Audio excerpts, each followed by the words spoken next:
Momen perjuangan kakak beradik jualan donat di malam hari, bikin tersentuh. Beredar di media sosial sebuah video yang memperlihatkan momen haru dua bocah laki-laki menjual donat. Dalam rekaman video tersebut, terlihat dengan jelas semangat kedua kakak beradik itu saat mereka bersiap untuk memulai usaha jualan donat mereka.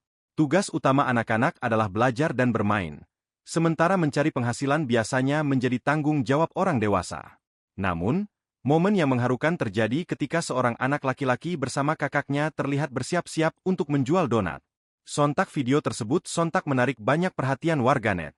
Tak sedikit dari warganet yang terharu melihat kegigihan dua bocah tersebut dalam inisiatif untuk membantu keluarga mereka.